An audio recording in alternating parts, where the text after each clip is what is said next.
Welcome, everybody, to our webinar on Bayesian modeling. I'm Thomas Wiki, the founder of PyMC Labs, and it is my honor to have Alan Downey with us today. Alan, thank you so much for being here. Thank you. I'm looking forward to it. So we've known each other for quite a while. Certainly I've known of you for a very long time, given like your catalog of books and tutorials and just being a proponent of Bayesian statistics way before it was cool. Um, and yeah, so I'd like to just start there and ask these what the trajectory behind these books were and like what impact you feel they've had on the whole field. Yeah, thank you.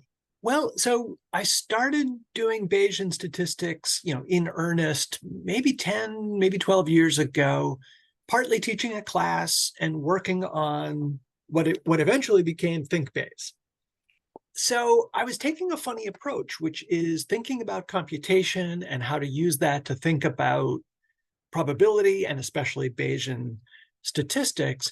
But I ended up doing a lot of grid algorithms, and that's mostly what's in ThinkBayes. I start with grid algorithms, and then there's a section that's about PyMC.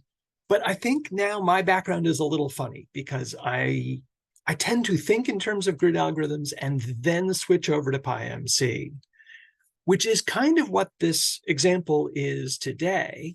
This started out as one of the exercises in the book, and now I'm coming back to it since I'm working now with PyMC Labs, thinking now with the MCMC hat. How do I solve the same problem? And there are, it's interesting to think about problems from those two angles. And it's definitely one of the things that I noticed when reading your materials is that they start with a theory and then just derive a lot of things just in that more formula-based space, which is of course great when you can do it. But yeah, it was definitely novel to me because I really very early on just like sort of started thinking about it in probabilistic programming language terms, and then you just like run the magical inference. You hit the magical inference button, and then things just happen. But I think it's very useful and valuable to see things at that more foundational level, what is really going on. And yeah, so I'm excited to hear how you connect those two views. So without further delay, yeah, please give it away. Great. All right, let's get things started. So first thing, there's a URL here that will get you to these slides. So I encourage you to load that up now. It's tinyurl.com/PyMC24train. There are links there to a lot of resources. And in particular, there's a link to the Jupyter Notebook where I developed all of the content for this talk. So you can run that notebook on Colab, try things out, run some experiments, and we'll get to that in a little bit. So a little bit of background. I started out as a professor. I was at Olin College for about 19 years. I taught Bayesian statistics, and as I said, I worked on some books, including ThinkBayes, which is based on my Bayesian statistics class that I taught there. And now, just within the last few months, I've started working with PyMC Labs and having a great time learning a lot from some very smart people. So it's been a great experience. So the thing we'll talk about today is what I'm going to call the red line problem. And I'm going to use this as an exercise. We're going to develop and test a PyMC model. So I want to demonstrate that process. I'll demonstrate a couple of features that are not the most commonly used. And we'll look at the ways that a Bayesian model replicates the way we think, because the way we think has a certain Bayesian intuition to it. And let me give an example of that. So first of all, I should explain, the red line is a subway line in Boston. It goes between Cambridge and Boston, and I was commuting on it for a period of time. And when I would arrive and look at the platform, one of the things I would think about is you can use the number of passengers waiting on the platform to estimate how long it will be until your train arrives, because you can do this inference. If you see fewer people than usual, you figure you probably just missed a train. And if you see more people than usual, you think, okay, there hasn't been a train for a while, so it should get here soon, with the possible exception that if you see way more people than usual waiting for the train, that might mean that something has gone wrong, there's a service interruption, and it might be a long time until you see a train. So intuitively, we do this kind of inference. And what I want to do now is build a model that does this computationally, that does this quantitatively. So here's the goal. Based on the number of people waiting on the platform, we're going to predict the time until the next train. And as usual, predict means a probabilistic prediction. So I want a posterior distribution that tells me all possible values of the time until the next train and their probabilities. So that's the goal. As I said, all of the details are in this Jupyter notebook. So if there's anything I say that doesn't make sense on the first pass, you can make a second pass and read through that on your own. And again, if you didn't get the URL for the slides, here it is, tinyurl.com/PyMC24train. All right, so first thing I want is a prior distribution for gap time, which is the actual time between trains when they arrive at this station. And I went to the Redline webpage and downloaded the times that were observed during the 1 hour interval that I typically arrived to wait for the train. So I have this data. This is all times between trains measured in seconds. And I can use that now to estimate what that continuous distribution looks like. I'm going to use the Gaussian KDE function from SciPy. And if I give it the observed gap times, I get a distribution that looks like this. So this is a nice smooth distribution. It looks roughly like a Gaussian, not quite that bell shape, and maybe skewed a little bit to the right, meaning that occasionally we'll get substantially longer gaps between trains. So that tells me if I watch trains go by, if I stand on the platform and watch the trains go by, that's the distribution that I would see. But if you arrive at the station at a random time and wait for the next train, that is not the distribution that you see, because you are more likely to arrive during a long gap time than during a short gap time. And that's a phenomenon sometimes called the inspection paradox. I have an article here where I wrote about this example and some other examples. More generally, it's called length-biased sampling, because the probability that you arrive during a particular gap time is proportional to the duration of that gap time. So we can simulate that again using the KDE function, but this time giving it the observed gap times as weights. And so what that says is that the probability of observing any gap time is proportional to the gap time itself. And that has the effect of making long gaps more likely and short gaps less likely. So what that distribution looks like is it is shifted off to the right. The blue line here is what you would see if you watched all the trains go by and you got an unbiased view of gap times. The orange curve is the biased view that you get as a random observer because you oversample long gaps and undersample short gaps. So that orange curve is the prior that we'll use as the input to this PyMC model. But we have one problem to solve, which is we estimated that distribution using KDE. So how do we get that estimate into PyMC as a distribution? And the answer is this function, which is in that notebook. So you'll have a chance to check all the details. But what it does is it computes that Gaussian KDE over an interval from about 5 standard deviations below the mean up to 5 standard deviations above. So it creates a good discrete approximation of this continuous density function. And then it puts that into an interpolated distribution. And this is a PyMC object that represents a likelihood function that is represented by a an interpolated density function. So that's what we can create. I'll show you how to put that into a PyMC model in just a minute. Okay, so we have a prior distribution for the gap time between trains. And now we have to connect that somehow to the observed data, which is the number of passengers on the platform. So let me take you through my thought process step by step. As I was creating this model, my first question was, suppose that we know what the gap time is. What is the elapsed time since the last train arrived?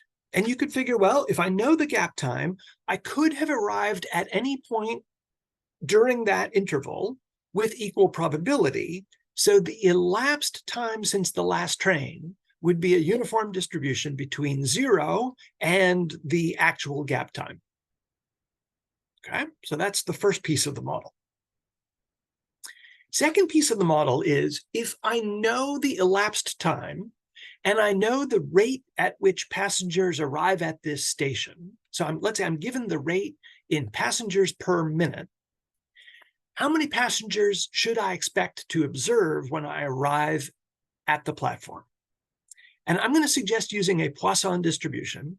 And this means making some assumptions about what that arrival process looks like. So if we assume the passengers are uncorrelated with each other and that they have an equal probability of arriving during any infinitesimal period in time, then the Poisson distribution should describe the number of people I observe given this product, the product of the elapsed time and the arrival rate.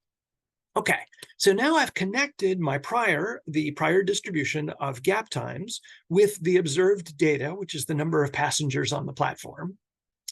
The next piece is to make a prediction, which is, if you know the time between trains and you know how long it has been since the last train, we want to make a prediction now for how long it will be until the next train. And that one's not probabilistic. That one is a deterministic calculation. It's just the difference between those two things. So the remaining time is gap time minus elapsed time.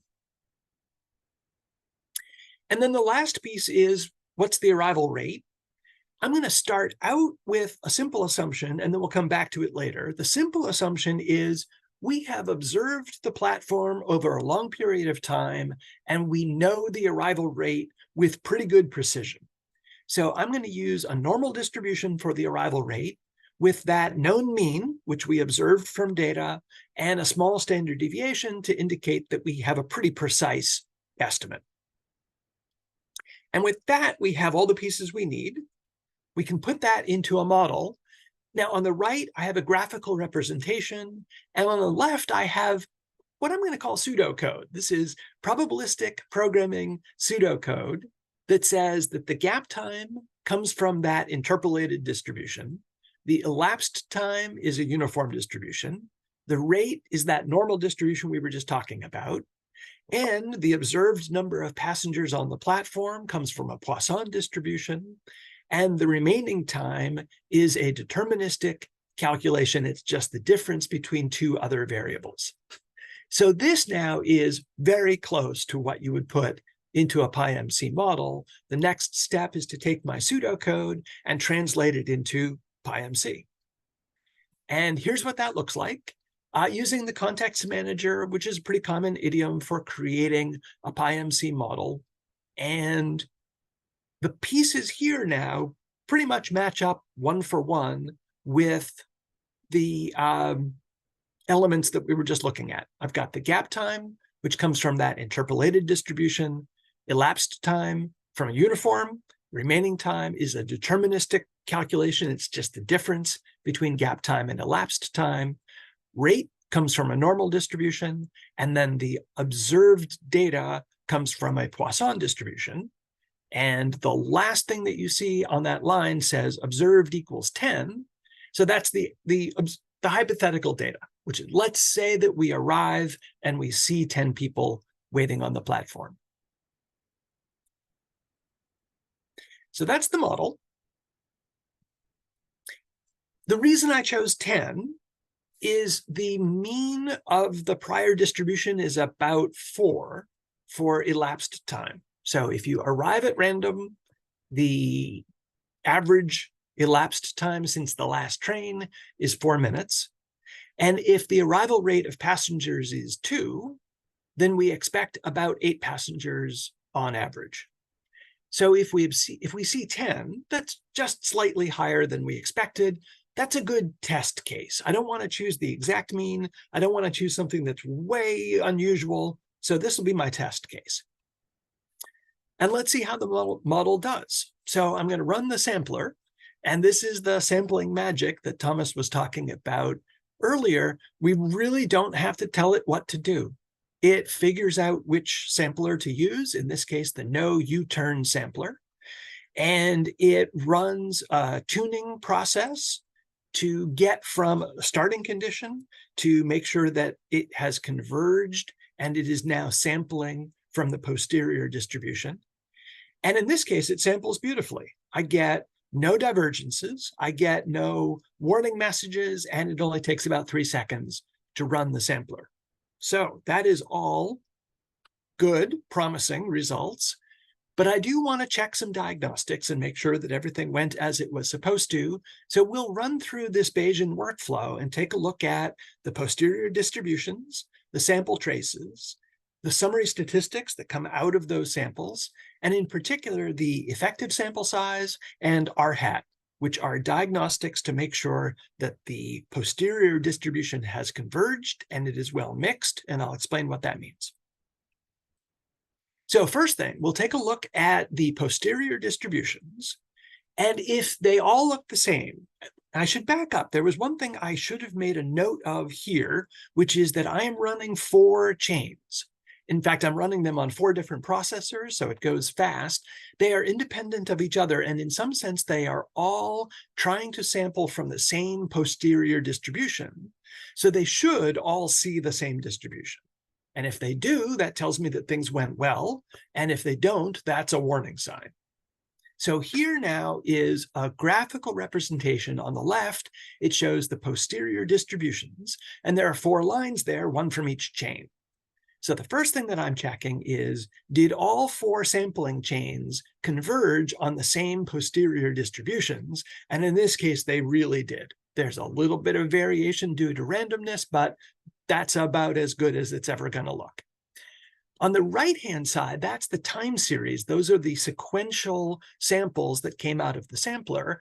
And what I'm looking for there is something that looks as much like completely random, uncorrelated white noise as possible. As contrasted with if the sampler gets stuck in one part of the sampling space, and it looks like there are clear visual serial correlations in the data, then that would be a warning sign. And in this case, it looks pretty good. Now, the trends do kind of go up and down a little bit, so there is some serial correlation. There almost always is. But I do see lots of nice, fuzzy, white noise here, and that's what we like to see. So that's promising. The next thing, those are kind of the visual tests. The next thing I want to check is the summary statistics. And that's, I have an expectation here, which is I chose an example where there were a few more passengers than expected. And so I expect the elapsed time to be a little bit high and the remaining time to be a little bit low. And I can use the RViz summary function to generate this table. The first thing I'm going to look at are the summary statistics on the left that tell me the posterior means for all of these variables. And the gap time, 8.7, is a little bit higher than the prior mean. So that makes sense because the number of passengers I observed is a little bit high. The elapsed time is a slightly higher fraction of the gap time, and the remaining time is a slightly lower fraction of the gap time. So all of those are consistent with my expectation based on this kind of test example that we're doing. So that's all a good sign. The next thing we'll look at, if you look at the right-hand side of this table, there's R hat and the ESS, the effective sample sizes. So those are the next things that we'll check. So R hat quantifies how similar those posterior distributions are to each other, the ones that came from different chains. If they are all identical or close, R hat should be close to 1. Anything up to about 1.1, totally fine. Those chains have converged. Anything above 1.3 is considered not great, and there's kind of a borderline in between. But in this case, they are all 1.0, which is about as good as it gets. And that says that the distributions that came out of the 4 chains are similar enough to each other that the difference is just random noise. So that's part 1, which is checking R hat. Part 2 is checking the effective sample size, which is ESS. And this is related to what I said a minute ago. Ideally, what comes out of that sampler should have no serial correlation at all. It should be random in that sense, no serial correlation. That's not usually the case. What comes out of MCMC is almost always correlated, and therefore, from an information theoretic point of view, it has a little bit less information than a perfect uncorrelated sample would. And that's, if it's correlated, that means it's predictable. Predictable means that it has less information content. All right, what ESS does is it quantifies that. It says that your correlated sample contains the same amount of information as a perfect uncorrelated sample of a smaller size, and it estimates how much smaller that is. So I actually generated 4,000 samples because it was 4 chains, 1,000 samples each. And these ESS, effective sample sizes, are all kind of in the range from about 1,000 to 2,000. So smaller than the 4,000 that I computed, but perfectly adequate for characterizing the posterior distribution.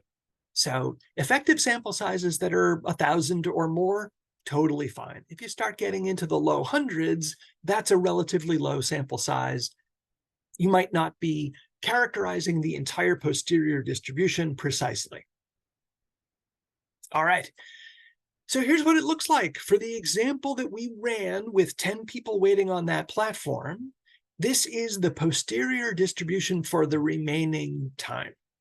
And what it says is that it's quite likely that your train will show up sometime in the next couple of minutes. The mean is 3.6. The HDI, which is a credible interval for this prediction, is anywhere from pretty close to 0 up to about 8 minutes. But there is some probability of this long tail and possibility that there might be a long wait. So from the posterior distribution, we can compute a mean. We could also compute the probability of a tail value, like what's the chance that I'm going to have to wait more than 10 minutes? And we can estimate that from the posterior, or whatever other metric is appropriate for the problem that you're trying to solve. Now, in my scenario, if I show up, there are a lot of people on the platform, and there's a high probability that I'm going to wait 10, 20, 30 minutes. What I might want to do at that point is give up and go and take a taxi instead. And this is what posterior distributions are good for. They are better than point estimates because they are useful for this kind of decision making. You can compute the metric you care about. You can do optimization to try to minimize some kind of cost function. Okay, so we solved the problem for a single case where we observed 10 people. Let's see now how those predictions vary as we consider different scenarios. We're going to vary the number of people we observe on the platform from 2 to about 40 and compute the average of the elapsed time. So as you see more people on the platform, you are inclined to think that it has been a longer and longer time since the last train. That makes sense. And based on the elapsed time, you also think that you have probably arrived during a longer gap time. So as people on the platform increases, the predicted gap time increases. And now if we compute the difference between elapsed time and gap time, that difference is the remaining time. And this now goes the other way. The more people you see on the platform, the shorter the time you expect until the next train arrives. So that's our first draft for a model. And so far things are going well, but there are a couple of things we might want to explore. And that's what I'm going to do now is a series of additional models to try out some questions. One of them is that interpolated prior might not be what we want. We're going to look at some alternatives. The other is I assumed that the passenger arrival rate is known for sure, and let's relax that assumption. And then the last piece is we didn't really see the behavior that we were expecting. In that previous graph, as we see more and more people, the expected remaining time goes down and down, and that doesn't have the behavior I was thinking about, which is if you see way too many people, it probably means that there's a super long gap between trains and the expected remaining time should go up again. So we'll see, what do we have to do to this model in order to get that kind of behavior? So let's start in on that interpolated prior. And in this example, it worked fine. And there's really no reason that to change it. But we want to try out some options here. And one concern is I might be taking the data a little too seriously. So I might want a smoother function that doesn't follow every detail of the sample that I happened to observe. It might be computationally expensive. It's probably not as optimizable as some of the other parametric distributions, and it might not sample as robustly as we might like. Again, in our case, it worked fine, but let's see what we might want to consider. So one possibility is a Gaussian distribution.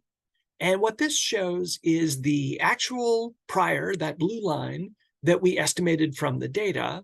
And the gray line is a Gaussian or a normal model that I fit to the data. And it fits pretty well. That the fuzzy blue area tells me how much uncertainty I should expect due to chance, and the model falls comfortably within that range. So this is a perfectly good model for the data.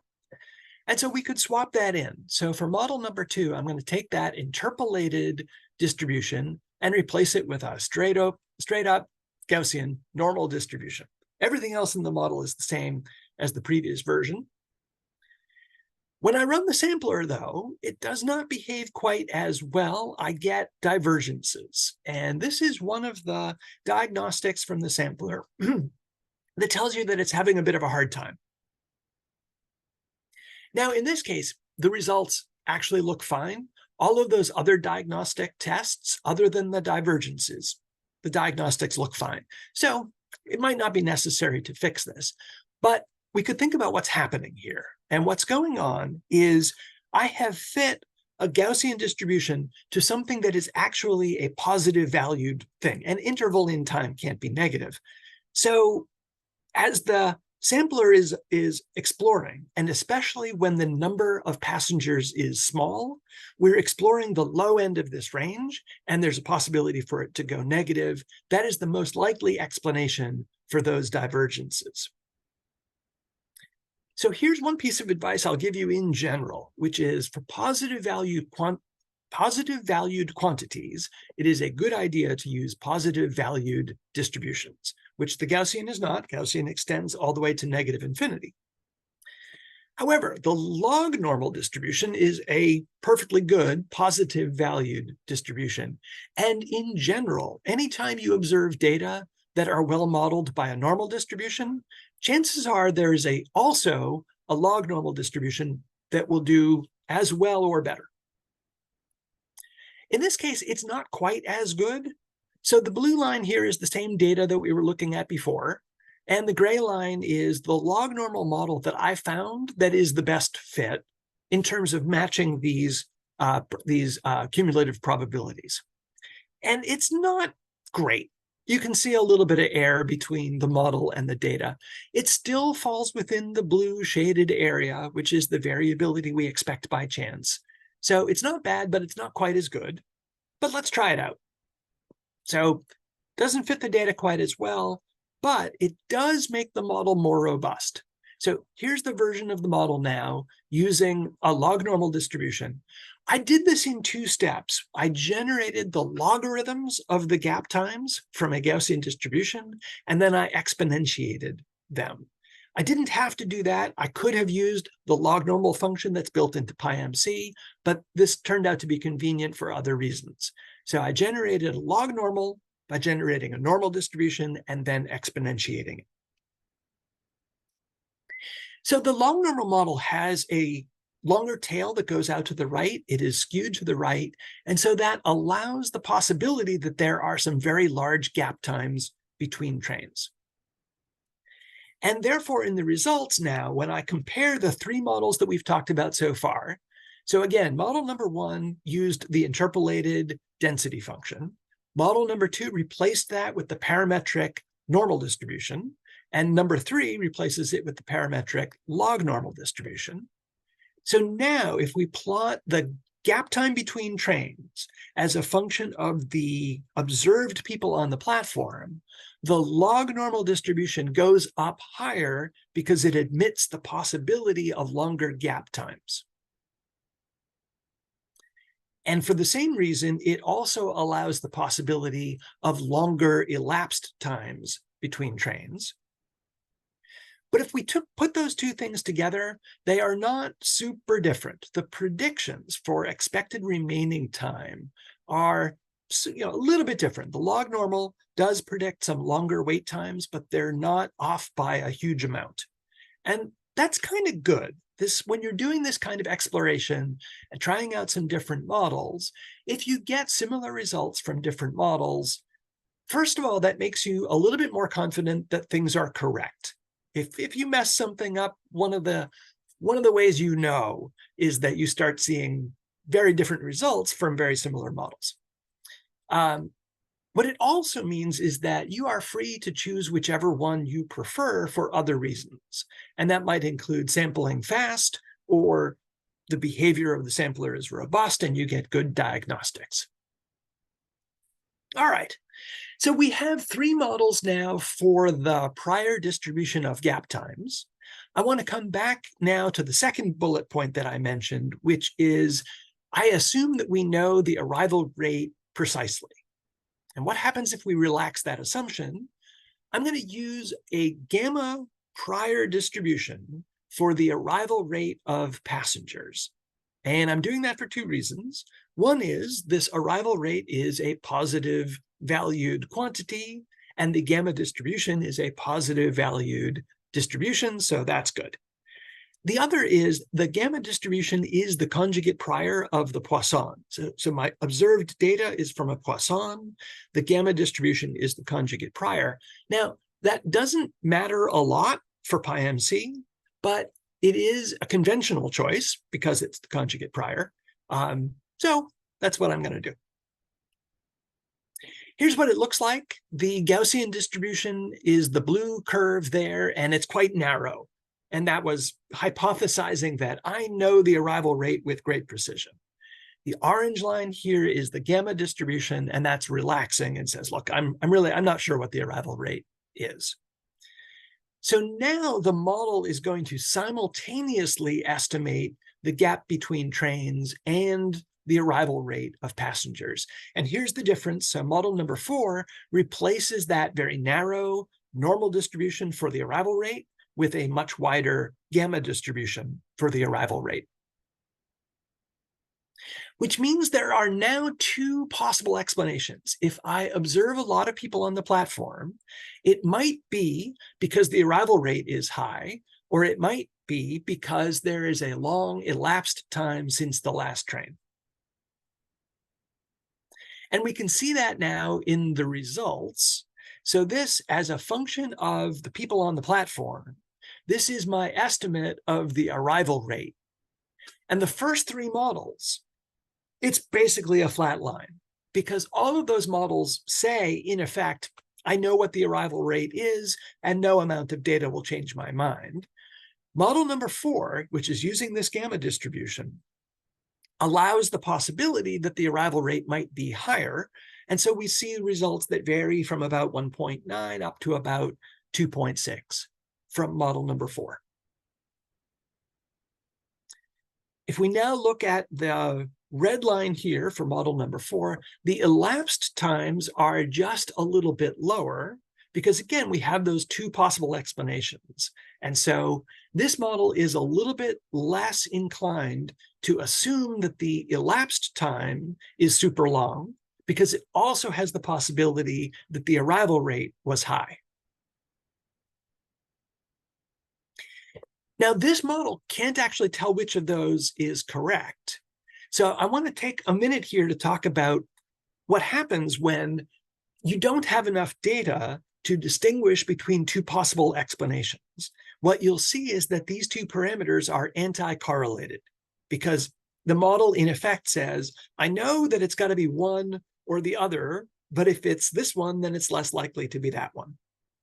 And as a result, if you make a contour plot that shows the elapsed time versus the arrival rate, you see this hyperbolic shape that says it's possible that the arrival rate is high, or it's possible that the elapsed time is high, but I'm not sure which. This is a result that you see very often in a model where, again, there's not enough data to distinguish between two possible explanations. And I have a name for this shape, which is the banana of ignorance. This banana-shaped contour is telling you that the model cannot distinguish between two things. So that's what the banana of ignorance means, is that the model doesn't know which explanation is correct. If your goal is to explain something, that's a problem. If your goal is to predict something, it's not necessarily a problem. So for prediction and optimization, it can be okay to have a model that accepts two possible explanations and then generate predictions and do optimization. Okay, the last piece of this was this Bayesian intuition we have, which is if there are way too many people on the platform, that means that service has been disrupted, and so the remaining time should increase again. And what we've seen from the models so far is not quite that. The last two models with a log normal distribution of gap times, what we see as the number of passengers increases is that the expected remaining time levels off. So that's close, but it's not quite turning around and increasing again. To get that behavior, we need a longer-tailed prior for gap times. And there are a couple of ways that we could do that. One possibility, and this is what I did in ThinkBayes when I solved this problem using grid methods, I took the observed data and I added in a few more hypothetical values that were not like 8 minutes, but like 100 minutes. That's one possibility.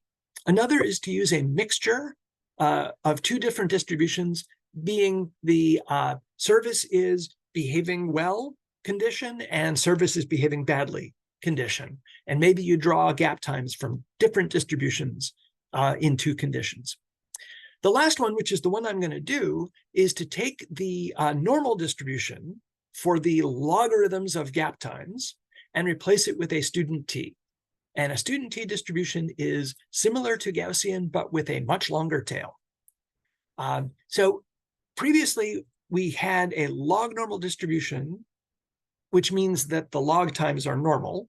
And now we're going to have a log t distribution, which means that the log times are student t. I can probably show you that on a model and make it clearer. So I'm going to draw the logarithms of the gap times from a student t distribution and then exponentiate them. And we can see that the log t model here is an okay model for the data. It's about as good as the log normal. And what we'll see now, again, there are two possible explanations. As the number of passengers increases, the elapsed time might be high or the arrival rate might be high. And we see that now with the purple line. So the thing to compare here is models 4 and 5, which are purple and red. And the purple line has the student t distribution. So as the number of passengers increases, the estimated elapsed time increases a little bit more than the red model. And the arrival rate of passengers on the platform also increases, but a little bit less than the red model. And if we put those two things together, what we get for the predicted remaining time has this behavior that we were looking for, which is if you see way too many people on the platform, you start to think that service has broken down, and therefore the expected remaining time for a train starts to increase again. And that continues. If you go up to 50 or 100 passengers, it goes up and up.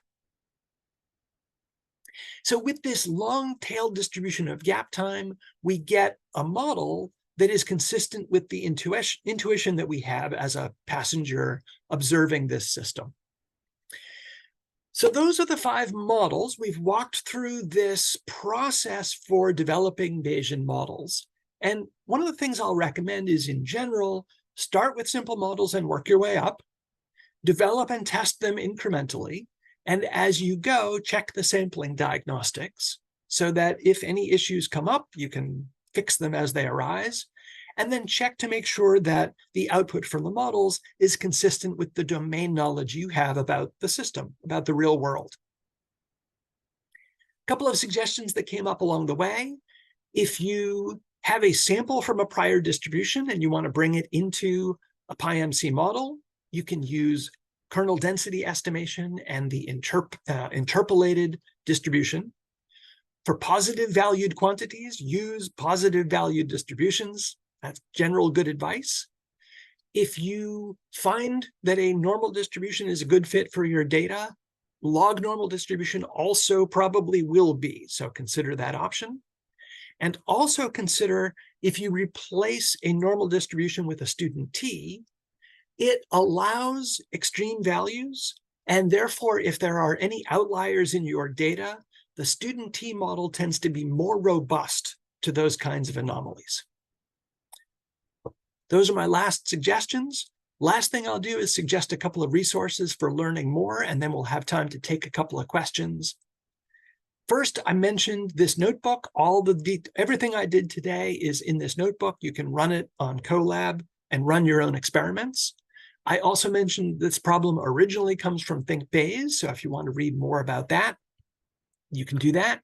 The red line data, I also used that as an example in a recent book, Probably Overthinking It, just came out this past December. This one is intended for a general audience, so it's a little bit of an easier read. Last, the PyMC documentation contains more information about everything I talked about, including that interpolated distribution. There's an example here that you can read more about. And finally, thinking about Bayesian workflow, we have a recent guide that just came out from Intuitive Bayes. It is the always up-to-date guide for a modern Bayesian workflow. So check that out. And finally, if you have a challenging Bayesian problem that you are thinking about, PyMC Labs is available to help. So let me stop there, see if we have any questions, any other thoughts. Yeah, thank you so much, Alan. That was great. So let's take an audience question. When our hat breaks down, how do we fix it? When our hat breaks down, how do we fix it? So what our hat is telling you is that your different chains are exploring different parts of that probability space. And often what that means is that the probability space is multimodal, like there are different parts of it that are not well connected to each other. And so the sampler has a tendency to get stuck in one of them or the other. And reparameterizing the model can help to solve that. So describing your system, maybe relaxing some of the constraints, and especially replacing a short-tailed distribution with a long-tailed distribution can sometimes create what I think of as a tunnel in the probability space that connects the modes to each other better and allows the sampler to get between them. So those are some of my thoughts, but Thomas, I bet you have good answers too. What do you think? Yeah. I haven't thought about it in the terms of the tunnel. That's actually really good thought. Yeah. But yeah, I think the usual tricks. I mean, one thing, if you can get away with it and just increasing target accept rate, which will just make the sampler go take smaller steps effectively, and then it will oftentimes still like do a pretty decent job, and that reduces divergences. Um, I guess the other really interesting area is just to improve the um, the the tuning essentially. Adrian Seibold has a package called NumPy where he has the latest and greatest ways of just estimating a better mass matrix, and that also helps with that, especially if you have high correlations. So usually high correlations, like NUTS is sort of built for high correlations, but not the tuning often doesn't really consider those correlations in the posterior.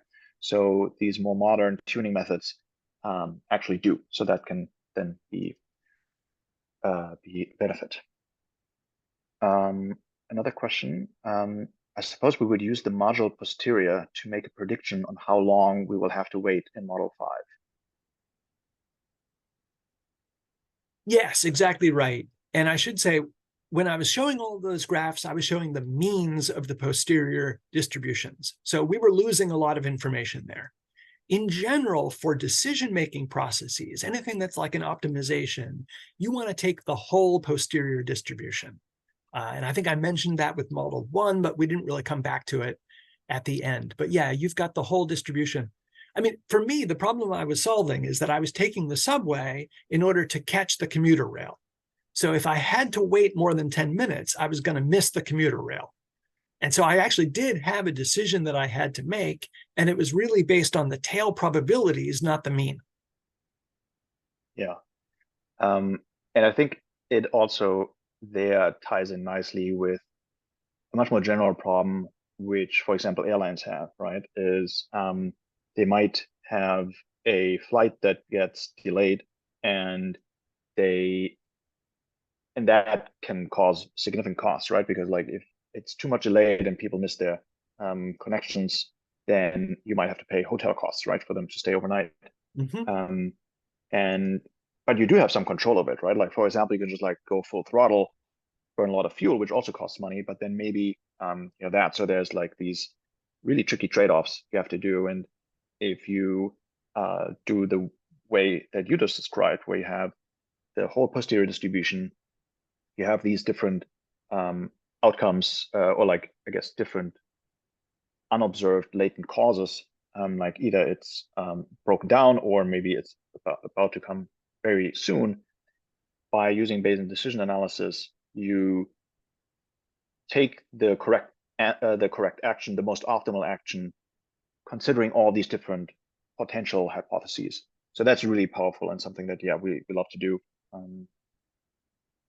And yeah, I think that'd be actually a really nice addition here. Yeah, I think your example is a good one. It's one of, I think, many cases in the real world where the cost function has these jumps, it has steps where being 10 minutes late, maybe you don't care, but 20 minutes is when you start to miss connecting flights, when you start having to pay for hotels, as you said. Often, cost functions are often asymmetric. Like if you overbuild something, that's expensive, but if you underbuild something, it collapses and that's catastrophic. And that's also a great example I like to use where the question is like, well, why do you care so much about posterior uncertainty? Well, exactly for those cases, right? Like if there is some catastrophic risk, and it can be low, right? It's a 1% probability that something absolutely catastrophic happens, right? Well, it could still be extremely significant, that 1%, right? That's like way too high still. So yeah, we want to be sure to really consider all the different cases when making the most robust decisions. So it's a good example. Robbie asks, great talk, thank you. Is there an example of mixture model in YouTube or elsewhere? I see a lot of people on the platform. Might be because a football game just got over. How would I model that possibility? Good question. That's a good one. And it's funny, I was thinking about doing that as model number 6. So first of all, you have the notebook, so you can try this out. But the possibility there is that the arrival rate of passengers might be bimodal, that there's like a normal day where there's this known rate, and then maybe, as you say, football game, baseball game, whatever it is, where the arrival rate would be, multiple, off the charts.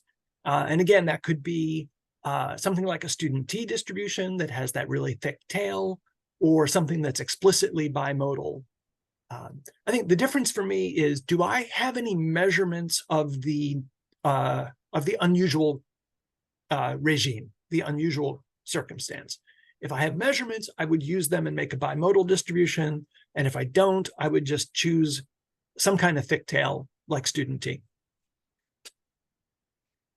And what do you think of adding more structure to the model, where maybe you have like an explicit thing where like, oh, we're like almost like a hidden Markov model, where like you have a discrete state where like, well, if it is if it's game day, then yeah, just like there's some quite discrete switch in the model that allows you to explain that away. I mean, I guess it might end up being similar to just the bimodal prior distribution, but maybe just a more mechanistic way of thinking about it. Right. Yeah. So you could add an unobserved condition, and a state to the model. And I think if I had multiple observations, I would need to do that, because presumably if it's in a state, it has a tendency to stay in that state. So now there's that time aspect to it. In this case, I'm just doing one observation, so it might be less necessary, but yes, that's interesting. Partha asks, would you say the gamma distribution helps adequately account for the differences of rush hour versus non-rush hour? What other distributions could one try to do this? Yeah, good question. So in my hypothetical scenario, I arrive at the same time every day for the train. So I collected my data during that time of day. So I didn't have to worry about rush hour versus not. In some sense, it was always rush hour. That was the only time I cared about. But if I were doing like totally random arrivals over the course of the day, then yes, that'd be another case where it might be bimodal. A little hard to tell. I might have to look at some data and see, is it really bimodal, or is it just like a wider distribution than Gaussian, but not necessarily with a gap in the middle? Yeah. Is it possible to implement multimodal models in PyMC? That's a good question. I haven't actually done it. I could use the interpolated distribution again, but I'm going to throw this one to you, Thomas. How do you do multimodal models? Yeah. So it's actually a good question, because we almost never do them. And I guess there's like a question, like, is it multimodal based on the prior or based on the posterior? So certainly we see multimodality in the posterior. Not frequently, but it does happen. And 9 times out of 10, it is because there's some symmetry in the model, where like you can just write the same thing in identical ways. And in those cases, what you want to do is just break that asymmetry, because you don't really care about the multimodality. It's more a structure of a result of some idiosyncrasies in the model specification, you might say. And don't really care too much if you get rid of that. Now there are legit cases like what Ellen described here, where there are like just valid multiple hypotheses to explain the data that you have observed. Yeah, that's where it gets tricky. So one approach you could take is to use a different type of sample, like sequential Monte Carlo. So there's an SMC implementation in PyMC that should handle that more gracefully. But yeah, because HMC is really not built for that. Like pretty explicitly, it's just like, yeah, if it's multimodal, good luck.